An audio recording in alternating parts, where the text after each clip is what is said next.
It's been a while since I last posted an update about my cancer journey, and I've been reflecting on just how much has happened since my last video. Sharing this journey isn't just about updating you. It's about connecting and encouraging others who've been dealing with adversities of their own.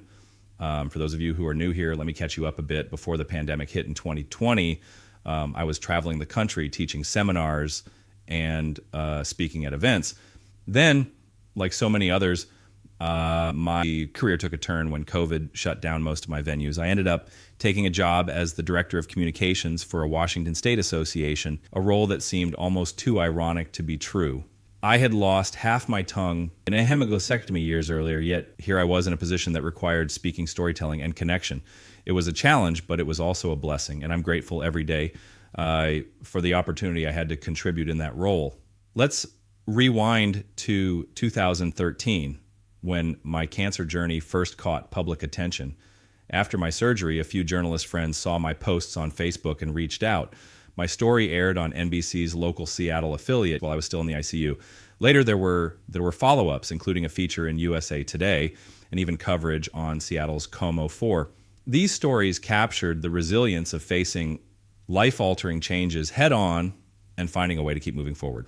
By 2023, I was preparing for what I thought would be a celebratory moment, a 10-year milestone since my first hemiglossectomy. I had hoped to pitch a Where Is He Now feature to those same reporters who had followed my journey a decade earlier. But life has a way of rewriting the scripts we imagine for ourselves. That summer, I noticed something troubling. My tongue began to change. It grew swollen. The back of my teeth felt sharp. And soon, it was bleeding. Speech became excruciatingly painful, and I found myself unable to ignore the signs. My doctors moved swiftly, performing scans and biopsies.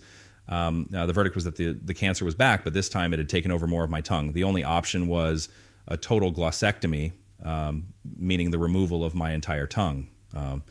Losing my entire tongue meant losing my ability to speak.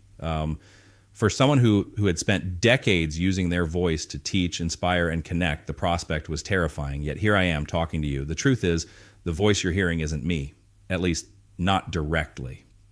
Thanks to technology, I'm using a synthesized version of my voice created by 11 Labs, built from recordings of a podcast I did back in 2012. And the video you're watching, my lips are synced with the audio using an AI tool called Haase. This technology has given me a way to share my voice even when my body no longer can. What I haven't mentioned yet is that shortly after I lost my ability to speak, I also lost my job. And it wasn't unexpected, but it was still a significant blow.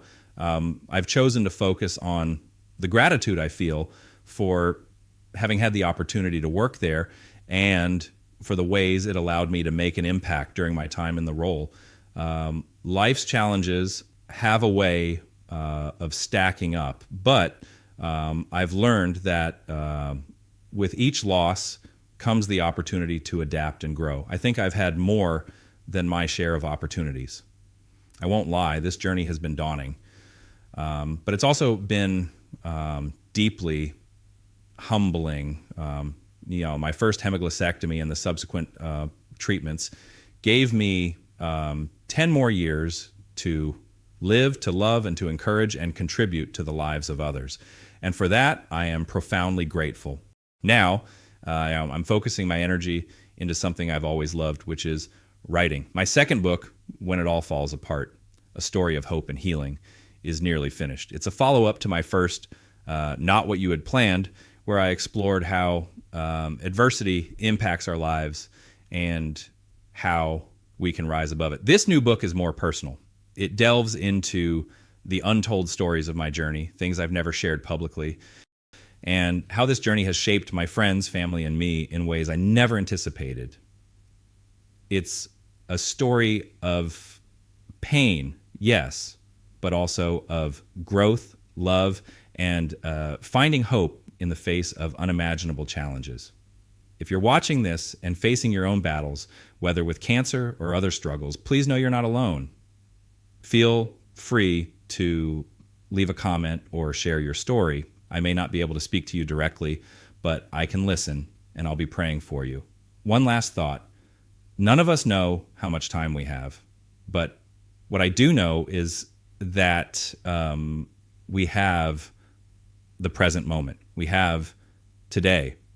Please use it to love and encourage those around you, and know that even in your darkest moments, you can be a light for someone else. Thank you for being here and sharing this journey with me. God bless you all.